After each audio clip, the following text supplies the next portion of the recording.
Assalamualaikum warahmatullahi wabarakatuh. Perkenalkan, kami dari kelompok 2, kelas TT 4502. Pada kali ini, kami akan mempresentasikan tugas besar Jalkomdat yang beranggotakan saya sendiri, Sasya Bila Ardita, dengan NIM 11012104555. Yang kedua, ada Hasman Wirayuda dengan NIM 11012132880. Yang ketiga, ada Aulia Rahmah Syam dengan NIM 11012131591. Dan yang terakhir ada Adam Mulyono dengan NIM 11012132550. Yang pertama ada routing statis. Routing statis adalah proses routing yang dilakukan secara manual oleh seorang administrator jaringan. Kelebihan dari routing statis yaitu yang pertama menambah keamanan, karena administrator dapat memilih untuk mengisikan akses routing ke jaringan tertentu saja. Yang kedua, tidak membebankan bandwidth pada router, sehingga kinerja router tidak terganggu dengan routing yang sedang dijalankan. Lalu, untuk kekurangan dari router statis yaitu, ketika salah satu hop pada jalur pengiriman mengalami down, maka administrator jaringan harus secara manual menentukan jalur yang baru. Selanjutnya ada web server dan DNS server. Web server adalah sebuah software yang memberikan layanan berupa data, berfungsinya untuk menerima permintaan HTTP atau HTTPS dari klien atau yang dikenal juga dengan web browser. DNS server adalah server yang bertanggung jawab untuk menerjemahkan nama domain yang mudah diingat menjadi alamat IP yang digunakan oleh komputer atau perangkat jaringan. Selanjutnya ada VLSM. VLSM adalah Variable Length Subnet Mask, yaitu metode perhitungan IP address yang berbeda dengan memberikan suatu network address lebih dari satu subnet mask. Subnetting yang digunakan berdasarkan jumlah host, sehingga akan semakin banyak jaringan yang akan dipisahkan. Tahapan perhitungan menggunakan VLSM IP address yang ada dihitung menggunakan CIDR. Selanjutnya, baru dipecah kembali menggunakan VLSM. Baik, selanjutnya ada soal. Di sini ada soal yang sudah tertera di juknis tugas. Kemudian dari soal ini kita bisa tahu ada 7 subnet. Yang pertama itu ada server dan gedung 3 dengan jumlah hostnya 2. Kemudian ada PC divisi A itu jumlah hostnya 10. Kemudian divisi B jumlah hostnya 43, kemudian divisi C jumlah hostnya 17, divisi D 50, dan router gedung 1 dan 3 ya jumlah hostnya 2, dan router gedung 2 dan 3 jumlah hostnya juga 2. Selanjutnya di sini ada tabel subnetting kita yang telah kami hitung. Pertama-tama dalam proses perhitungan subnetting itu kita harus memulai dari yang paling banyak hostnya, yaitu divisi D dengan jumlah host 50. Kemudian setelah itu kita mencari blok subnetnya. Contohnya karena di sini total hostnya 50, maka kita menggunakan 64 atau 2 pangkat 6. Sama dengan divisi-divisi yang lain atau subnet yang lain. Kemudian untuk setelah blok subnet kita mencari alokasi IP. Alokasi IP-nya itu untuk divisi D ini dia menggunakan rumus untuk semua divisi kita menggunakan rumus 2 pangkat N kurang 2. Dimana untuk divisi E ini karena tadi di blok subnetnya kita menggunakan 2 pangkat 6 atau 64, maka dari itu untuk divisi D ini 64 kurang 62, 64 kurang 2 hasilnya 62. Jadi alokasi IP untuk subnet divisi D itu ada 62. Kemudian selanjutnya kita mencari prefix. Di sini prefixnya itu /26 karena dari 2 pangkat 6. Sudah diketahui bahwa prefixnya itu 2/26. Kemudian selanjutnya untuk subnet mask ini juga disesuaikan dengan prefix yang sudah ditentukan. Subnet mask /26 ini adalah 255.255.255.192. Kemudian selanjutnya untuk IP network address awalnya itu karena dimulai dari sini ya yang paling besar yaitu 50 host atau divisi D, kita mulai dari oktet terakhirnya itu angka 0. Kemudian untuk range awal dan range akhir ini IP range didapatkan dari network address ditambah dengan alokasi IP yang tadi sudah diperoleh. Seperti yang 50 host ini, alokasi IP yang diperoleh kan tadi 62. Jadi network address kita jumlahkan dengan alokasi IP dan hasilnya menjadi untuk range awal itu 192.168.10.1 dan range akhirnya 192.168.10.62. Kemudian untuk broadcast address ini merupakan lanjutan dari IP range akhir. Karena IP range akhirnya 62, maka broadcast addressnya di sini 63. Selanjutnya untuk subnet yang lain ini caranya tetap sama. Cara perhitungannya yang membedakan hanya pada bagian network address, di mana network address ini merupakan lanjutan dari broadcast address sebelumnya. Seperti untuk divisi B ini, karena sebelumnya broadcast addressnya 63, maka selanjutnya untuk network address di divisi B itu 64, begitu seterusnya. Kemudian yang ini juga sama, server dan gedung 3, router gedung 1 dan 3, dan router gedung 2 dan gedung 3. Selanjutnya masuk kepada rangkaian topologi pada aplikasi Cisco Packet Tracer. Sesuai dengan yang telah dijelaskan oleh rekan saya, topologi ini merupakan rangkaian topologi perusahaan dengan 3 buah gedung yang terdiri dari 4 divisi. Langkah pertama adalah merangkai terlebih dahulu topologi yang diinginkan, di mana dibutuhkan 3 buah router yang masing-masing menandakan gedung pertama hingga ketiga. Sesuai dengan instruksi, dibutuhkan 4 switch pada gedung 1 dan 2 switch pada gedung 2. Tak lupa juga disediakan 2 host PC untuk masing-masing switch. Atur port pada masing-masing router agar kabel yang terhubung cocok.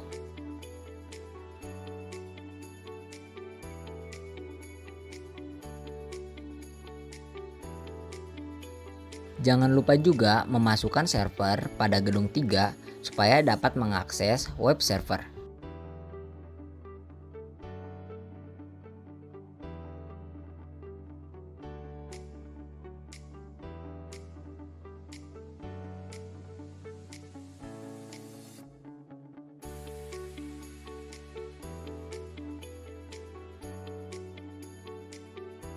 Lalu, hubungkan tiap perangkat dengan menggunakan kabel UTP.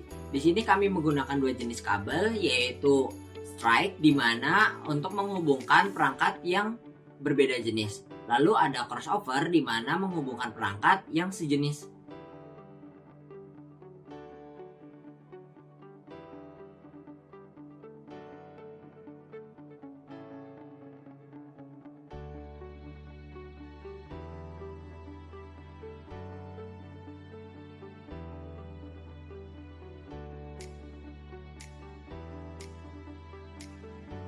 Sesuai dengan instruksi tugas besar, pemberian IP menggunakan perhitungan VLSM.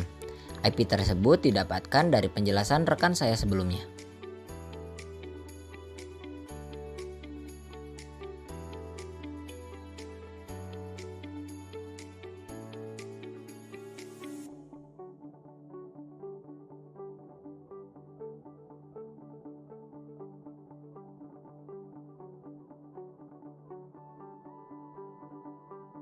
Pemberian IP dilakukan pada mode GUI di router dan memberikan IP-nya dengan routing statik.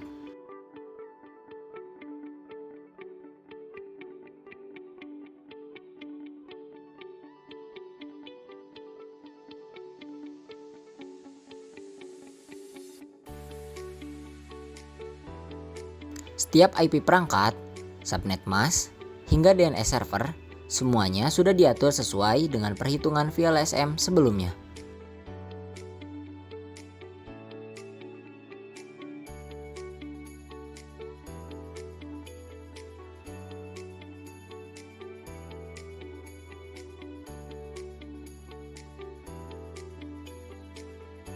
Setelah semuanya diberikan IP, selanjutnya akan diserahkan kepada rekan saya untuk melanjutkan rangkaian topologi ini dan memberikan instruksi aktivitas pada tugas besar ini.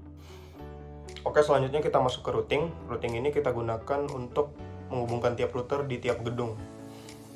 routing yang kita gunakan itu merupakan routing statik yang dimana kita menentukan secara manual jalur yang kita gunakan. Untuk konfigurasi routing statis, kita bisa melakukannya di GUI ataupun CLI yang ada pada router. Di sini kita ingin menghubungkan router 1, 2, dan 3. Nah, untuk routing statis itu kita perlu memasukkan network, subnet mask, dan next hop. Next hop itu merupakan IP router sebelahnya atau router tetangganya yang akan digunakan sebagai loncatan menuju ke sebuah network. Misalnya di sini kita ingin menghubungkan gedung 1 ke server. Artinya kita menggunakan IP dari network ini, network server, kita masukkan ke router 1. Dan kemudian next hop-nya itu kita menggunakan IP pada router 3 karena untuk menjangkau servernya itu kita perlu melewati router 3. Langsung saja kita masukkan IP networknya.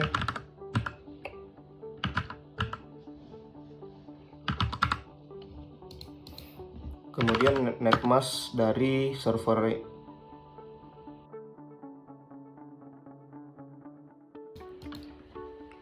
next hop-nya kita masukkan IP dari router 3.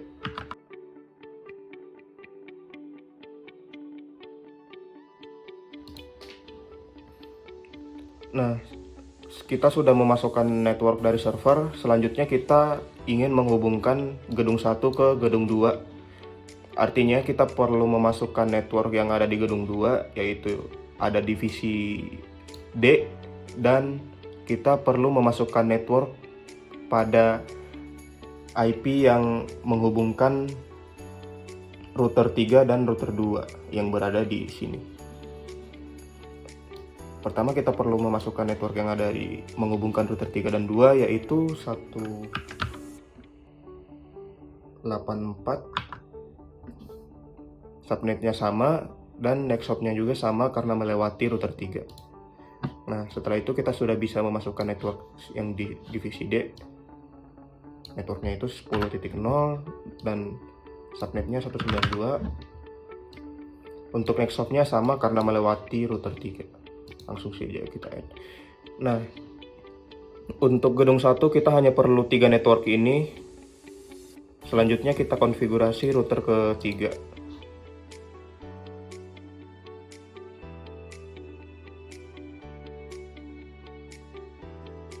Nah, untuk router 3 ke gedung 1 sudah selesai. Selanjutnya kita ke gedung 2. Di gedung 2 itu ada IP network 10.0 dengan subnet 192. Langsung saja kita masukkan. Untuk next hop-nya itu kita menggunakan IP pada router 2. Nah, untuk router 3 sudah selesai kita konfigurasi statik. Selanjutnya terakhir routing statik pada gedung 2. Nah, caranya sama, kita masukkan semua network yang ingin kita hubungkan ke router 2, yaitu ada divisi A, B, C, dan server, dan network yang ada pada router 3 dan 2.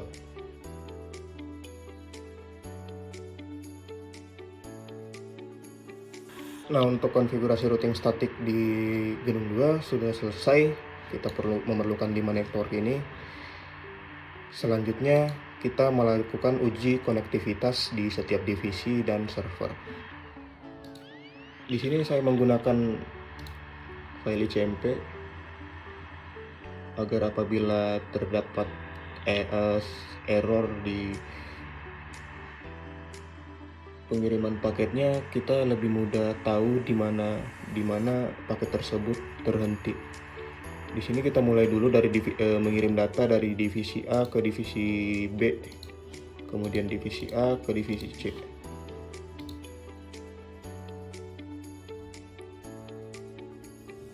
Apabila paket berhasil kembali ke pengirim, artinya kedua divisi tersebut sudah terhubung. Nah, selanjutnya pengiriman dari divisi A ke divisi D.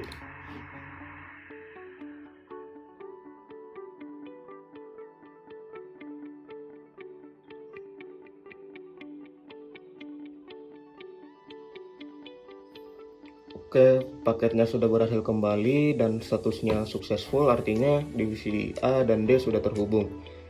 Nah, terakhir kita mencoba melakukan uji konektivitas dari tiap divisi ke server. Kita mulai dari divisi A ke server, divisi C ke server, divisi B ke server, dan divisi D ke server.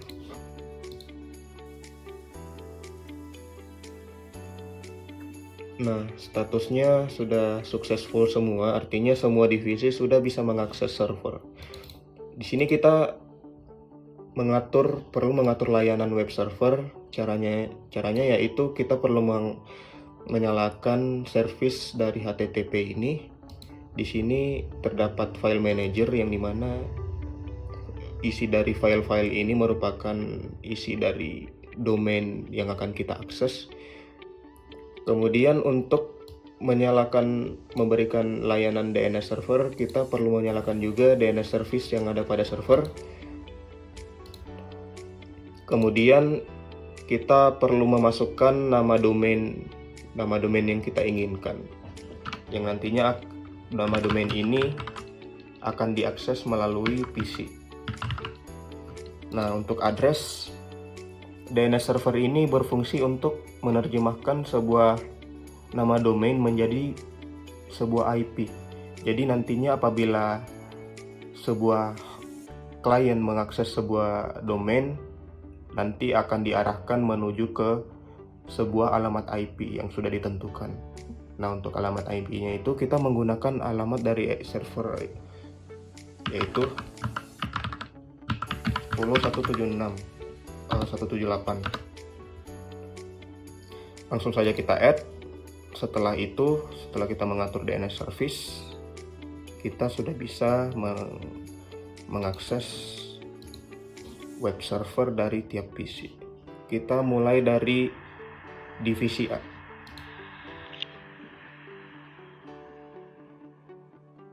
Pertama kita coba dulu mengakses domain dari web tersebut dengan menggunakan IP.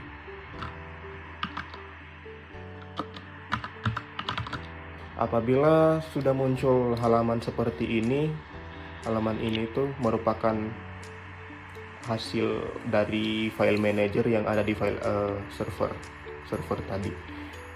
Kita bisa mengubahnya di file manager tersebut.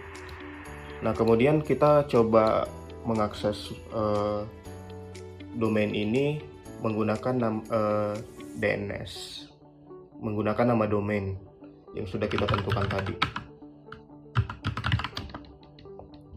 Nah, apabila masih muncul seperti ini, artinya sudah berhasil.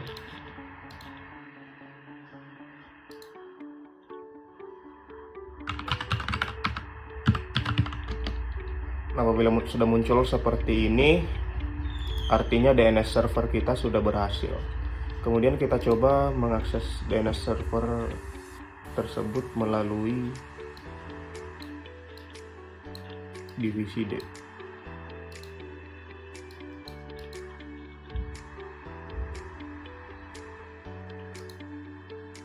Langsung saja kita ketikkan nama domainnya.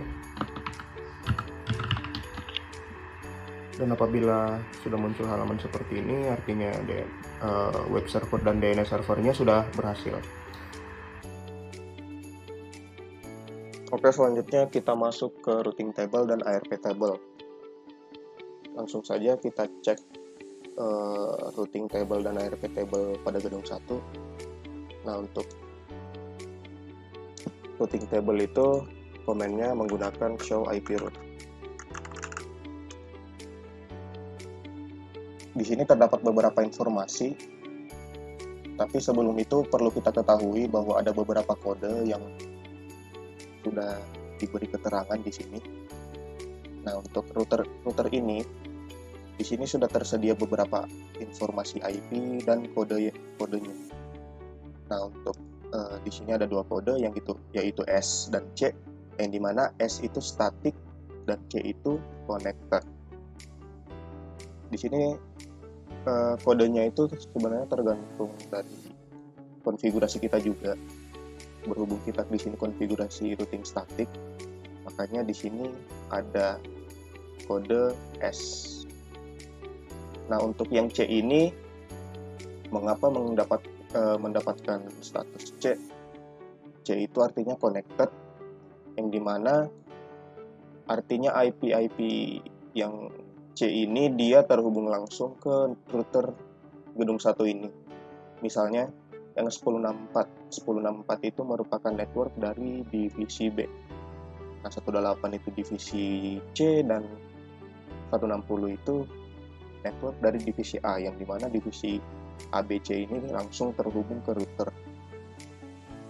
Sedangkan untuk statik IP yang mendapatkan kode statik ini sudah kita konfigurasi routing statik.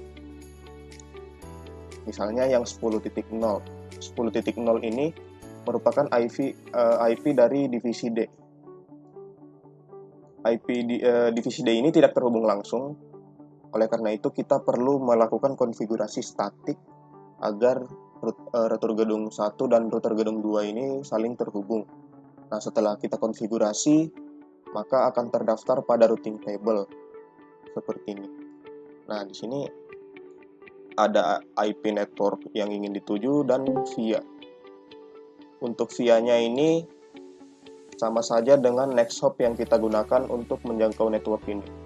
Nah, untuk next hop-nya itu 182, yang dimana 182 ini merupakan IP dari router gedung 3. Yang di bawahnya juga sama. 176 itu ke server dan 184 itu network yang menghubungkan router 3 dan router gedung 2. Sekian penjelasan dari ARP table dan routing table dari topologi yang kami buat. Kurang lebihnya mohon maaf. Sekian, wassalamualaikum warahmatullahi wabarakatuh.